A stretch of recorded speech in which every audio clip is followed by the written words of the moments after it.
The South African Police Service on high alert after the discovery of commercial explosives which are actually found in an abandoned house near Mooi River in KwaZulu-Natal. Police say investigations are still ongoing and no arrests have been made at this stage. However, they're still appealing to anyone who has any information to contact the police service with those details. For more on this, let's bring in Vish, who's the police's spokesperson, joining us now via our telephone line. Mr. Naidoo, it's great to have you on the program. Thanks indeed for making time. Let's begin by ascertaining how the police found out about this house and what was in it. Very good morning to you, Ayanda, and thank you for this opportunity. This work is purely as a result of intelligence, which was gathered by our National Intelligence Unit. I think you'll recall that on the 15th of October, we mobilized the Safer Festive Season operations in Grit in Northwest Province, and we mobilized maximum resources. And as we are building up towards the peak period of the festive season, we are intensifying our operations. Hence, intelligence as well has been on the ground, gathering intelligence for all types of crimes, particularly crimes such as ATM bombings, cash in transit heists, which crimes we see seem to be peaking as we approach the peak period of festive season. Yeah. And as a result of this intelligence gathering, they were able to uncover that these explosives were being stored at an abandoned house in the Mooi River area of KwaZulu-Natal. We're hearing that the stash itself is of high strength and high detonation velocity. That essentially means it can cause a lot of harm. Are you able to explain, at least at this stage, what you think the explosives are going to be used for? Well, although it's not confirmed as yet, it is suspected that these explosives may have been intended to be used for automated teller machine bombings, which is the ATM bombings, as well as CIT heists, which is cash in transit heists. But like I said, it's not confirmed yet. We're saying this because these are the similar explosives that are known to have been used for this purpose before. So at this stage, we're just assuming that whoever gathered these explosives gathered it for that purpose.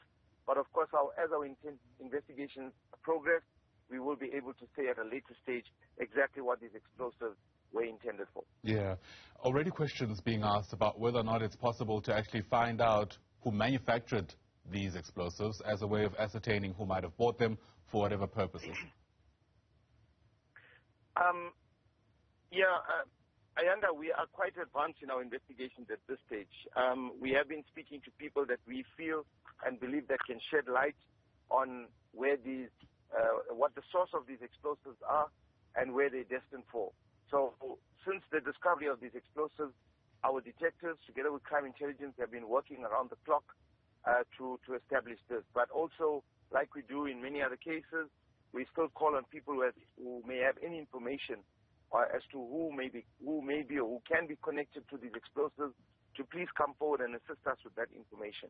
Yeah, of course we don't want to get ahead of ourselves, but I have to acknowledge reports already linking this in some way to plans for more anarchy in the wake of the former President Jacob Zuma possibly heading back into prison. That kind of realm of possibilities, is that something you're also exploring as police? Well, this is not the first time we've recovered explosives of this nature. It has been done in the past, and I think people are just trying to spread mayhem and try to cause uncertainty and instability amongst the people of South Africa by communicating these type of messages. There's absolutely no evidence suggesting that these explosives could have been used or rather these explosives are being intended for that purpose. Like I said, we've recovered these explosives before. And from our investigations of cash in transit heists as well as ATM bombing, we found that these type of explosives, this strength of explosives, have been used for during those crimes or for those crimes. So there's no evidence suggesting that they were intended for any other purpose. Loud and clear. Vish Naidoo is the spokesperson for the National Police Service. Once again, sir, thanks very much indeed for your time. It's a developing story, without a doubt, that we'll keep watching for you. A large stash of explosives found in an abandoned house near Mooi River in KwaZulu-Natal. Police at this stage being quite tight-lipped, understandably, because of how advanced they are with their own investigations. As soon as any details around arrests and what the intention around these explosives are confirmed, we'll bring that to you right here on Newzroom Afrika.